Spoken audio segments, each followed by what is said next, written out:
अभी हमारे साथ सरकारी विद्यालय के एक गुरुजी हैं जो ऐसे अनोखे अंदाज में बच्चों को पढ़ाते हैं, जिस अनोखे अंदाज के लिए रातों रात पूरे देश में वायरल हो गए। निर्जीव में जान प्राण सजीवों में पोषण की क्रिया होता है, निर्जीवों में पोषण की क्रिया हाँ। ऐसे कहिए तो गुरुजी के लिए विपिन सर, खान सर जैसे लोगों ने ट्वीट भी किया, उसके बाद इनके पोस्ट को शेयर भी किया और विपिन सर ने आपसे वीडियो कॉल पे बात भी किया। सबसे पहले इस विद्यालय की मैं व्यवस्था आपको दिखा दूं। इस विद्यालय का नाम है राजकीय उत्क्रमित मध्य विद्यालय कदमवा कायस्थ टोला। इस विद्यालय में है गुरुजी हमारे सामने जो अनोखे अंदाज के लिए जाने जाते हैं। और विद्यालय में बच्चों को भी आप देख सकते हैं किस तरीके के बच्चे यहाँ पे हैं। 1 क्लास से लेकर के 8 क्लास तक के बच्चे यहाँ पे पढ़ते हैं। और इन लोगों को इतने अनोखे अंदाज में पढ़ाए जाते हैं, इतने हल्के अंदाज में पढ़ाए जाते हैं कि किसी भी विषय की बात करिए, गणित हो, विज्ञान हो, सामान्य विज्ञान हो, सामाजिक विज्ञान हो, सारे प्रश्नों का जवाब ये तमाम मासूम बच्चे जो हैं फटाफट अंदाज में देते हैं। अरे नींबू खाया है, उस स्वाद में मीठा होता है कि खाटा? अच्छा, उसमें भी अम्ल पाया जाता है। तो नींबू में पाया जाने वाला अम्ल होता है सिट्रिक अम्ल। कौन अम्ल? सिट्रिक अम्ल। अब हम गुरुजी से बिना देर किए जानते हैं, इनका पहचान बताते हैं, बाकी इनकी विशेषता बताने का प्रयास करेंगे। सबसे पहले तो स्वागत है आपका। आपका भी स्वागत है। अच्छा, क्या नाम है सर आपका? रमेश चंद्र प्रसाद। मेरा सर्टिफिकेट नाम है रमेश चंद्र प्रसाद, लेकिन लोग दुलार से राम बाबू पुकारते हैं। राम बाबू के नाम से लोग जानते हैं। जानते हैं, वायरल वीडियो में भी लोग आपको राम बाबू सर के नाम से ही लेकिन जान रहे मेरा हैं। नाम है रमेश चंद्र प्रसाद। अच्छा, रमेश चंद्र प्रसाद। चलिए, वायरल होने के बाद हो सकता है कि आपका नाम भी वायरल हो गया। अच्छा सर, कहाँ से ये ख्याल आया कि सरकारी विद्यालय में भी इस तरीके से बच्चों को हंसा के पढ़ाया जा सकता है? सर देखा जाए, यहाँ पर नए DO साहब संजय कुमार जी आए हैं। वे बहुत माने शिक्षा जगत के एक महान हस्ती है।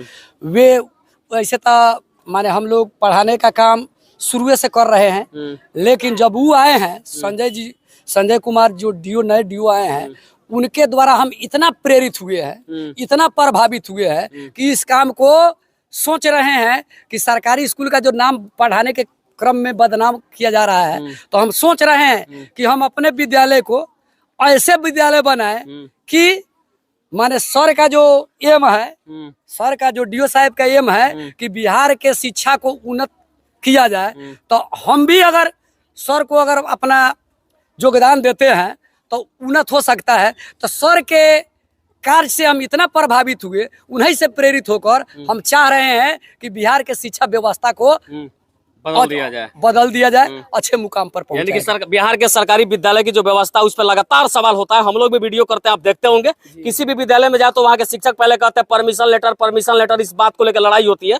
लेकिन यहाँ पे 10 मीडिया वाले हैं, किसी से आपने परमिशन लेटर नहीं मांगा, उसके बावजूद आप बिहार की शिक्षा व्यवस्था को बदलना चाहते हैं। जी, बिहार के शिक्षा। अच्छा बाबू सर, एक बात बताइए, आप कब से बच्चों को नाच के, गीत गा के इतने अनोखे अंदाज में कब से पढ़ाते हैं? संजय बाबू जो DO साहब आए हैं, उनके द्वारा हम लोग मीटिंग में थोड़ा सा हम लोग को अलग बुलाकर भी हमको टिप्स दिए। अच्छा। कि बच्चे को ऐसे पढ़ाया जाए कि बच्चे आपके बात पर ध्यान दे, बच्चे आपके बात को समझे।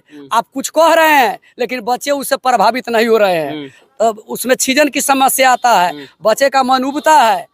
इसलिए ऐसा काम कीजिए कि बच्चा उबे नहीं, आप जो बात बता रहे हैं बच्चा उस बात को समझे। तो उन्हीं का योगदान है, संजय बाबू का योगदान। यानी कि बच्चों को हंसा खिला करके पढ़ाने का मतलब कि सारी बातें उनके दिमाग में सेट हो जाती है। DO साहब का योगदान है, उनको हम सत नमन करते हैं। वैसा व्यक्ति माने उस प्रकार का पदाधिकारी आज तक हमारा जब से सर्विस कर रहे हैं वैसे व्यक्ति नहीं आए हैं, जो शिक्षा के प्रति, शिक्षा व्यवस्था को परिवर्तन करने के प्रति एकदम लगे हुए रहते हैं। अच्छा सर, आपका उम्र जो है लगभग 50 के आसपास होता होगा। 52 बरस हो गया। 52 बरस हो गया। अच्छा, इतने मतलब कि आप बुढ़ापे के समय में लगभग आपका उम्र ढल रहा है, उसके बावजूद थोड़ा दिखाओ यहाँ पे सिर पे, सर के सिर पे। देखिए, बाल की बात तो नहीं करूंगा मैं, लेकिन यहाँ पे पसीना है और ये पसीना मेहनत का है, उस मेहनत का है जो बच्चों के भविष्य को उज्जवल बनाने का प्रयास करते हैं।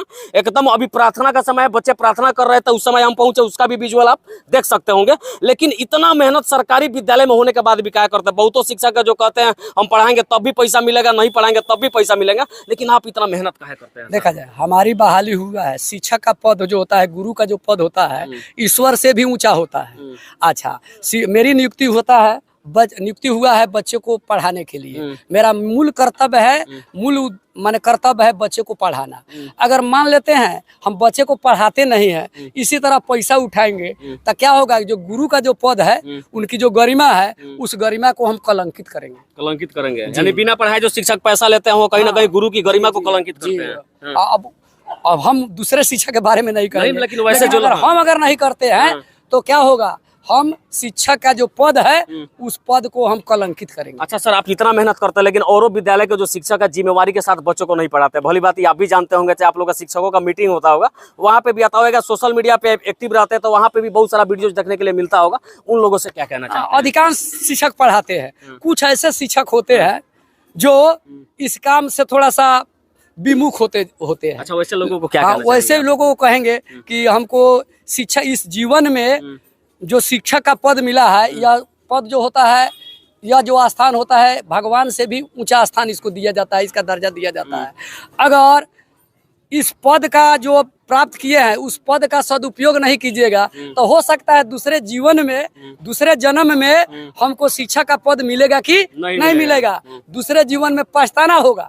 इसलिए इस जीवन में शिक्षा का पद अगर मिला हुआ है तो उस पद का अच्छी तरह से सदुपयोग, यानी बखूबी इस पद को जो है, इसके गरिमा को निभाना है, इसको गरिमा को निभाना। और बाकी सर के कुछ यहाँ पे शीश से गन भी है, थोड़ा सा खड़े हो जाइए आप लोग, थोड़ा इन लोगों से भी हम बात कर लेते हैं। देखिए ये लोग कितने सभ्य तरीके से, एक बार अगर सर कह दिए कि सिट डाउन तो सारे के सारे बच्चे एक साथ बैठते हैं, और जैसे कहते हैं कि सभी लोगों को खड़े होना है तो एक साथ खड़े होते हैं। अगर एक बार कहा जाए 3 सेट का ताली बजाओ तो सारे बच्चे एक साथ ताली बजाना शुरू कर देते हैं। ये सभ्यता है इस विद्यालय की। सारे बच्चों का देखिए यहाँ पे इन लोगों का आईडी कार्ड है। आपका आईडी कार्ड है ना, थोड़ा नजदीक में आइए। आपका आईडी कार्ड है, क्या नाम है? देखिए इन लोग का जो है आईडी कार्ड है, इन लोगों का ड्रेस है, सभी लोगों के पास जो व्यवस्था उसको देख के आप यकीन मानिए, इसको नहीं कह सकते कि सरकारी विद्यालय की व्यवस्था होगा, लेकिन सामने जो बोर्ड लगा हुआ विद्यालय का जो कलर है, शिक्षकों का जो बोलचाल, जो भाषा है, इसको देख के आप कहेंगे कि सच में ये सरकारी विद्यालय भी है। इन लोगों से थोड़ा बात करते हैं। अच्छा, क्या नाम है आपका? विभा कुमारी। कौन क्लास में पढ़ती है? 8 क्लास में। अच्छा, राम बाबू सर कब से आप लोगों को नाच नाच के, गाना गा के कैसे कब से पढ़ाते हैं? संजय सर है तब से। तब से। अच्छा, आप लोगों को समझ में आता है सर का सब बात?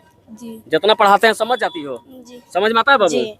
कौन क्लास में पढ़ती हो? 8 क्लास में। 8 क्लास में पढ़ती हो। सर जितना बताते हैं सब कुछ समझ जाती हो? एक वीडियो में हम लोग देखे कि सर जो है हाथ में कुछ पौधा लेकर के और बोतल में डाल करके आप लोगों को पढ़ा रहे थे। उसमें सिखा रहे थे कि हम लोग कौन सा गैस सांस लेते हैं। कौन सा गैस सांस लेते हैं? कौन सा गैस? देखिए ये लोग बताएगा, उसे पहले ही बचवे सब बता दे रहा है। कौन सा गैस सांस लेते हैं बाबू? छोड़ते क्या है? देखिए फटाफट के अंदाज में बता रहा है। इसका मतलब है कि आप लोग सर से पूरा प्रभावित हो गए हैं। अच्छा, एक बात बताइए, इससे पहले बहुत सारे सर आए होंगे, गए होंगे, लेकिन इस तरीके की पढ़ाई की व्यवस्था और विद्यालय में है गाँव के अगल? नहीं है। केवल कौन पढ़ाते हैं ऐसे? रमेश चंद्र प्रसाद, संजय सर, अजीत सर, सब लोग पढ़ाते हैं। पढ़ाते यानी कि इस विद्यालय के जितने भी शिक्षक है सब लोग बहुत अच्छे ढंग से पढ़ाते हैं। अच्छा, क्या लगता है बाबू, यहाँ पे पढ़ के बच्चे जो हैं IAS IPS डॉक्टर इंजीनियर की तैयारी कर सकते हैं? बन सकते हैं। क्या बनना है बाद में पढ़ के? क्या बनना है? अभी लड़का डिसीजन नहीं किया, क्या बनना है? IPS बनना है। अच्छा सर, जिस तरीके से पढ़ाते हैं क्या लगता है कभी जिंदगी में भूल पाओगे इनको? No sir. अच्छा, ये विद्यालय सरकारी है कि प्राइवेट है? सरकारी है। लेकिन पढ़ाई किस विद्यालय जैसे होता है? प्राइवेट जैसे। देखिए बच्चा भी टनाटन बोल रहा है, इसमें बताने पूछाने की कोई जरूरत नहीं है। विद्यालय बोले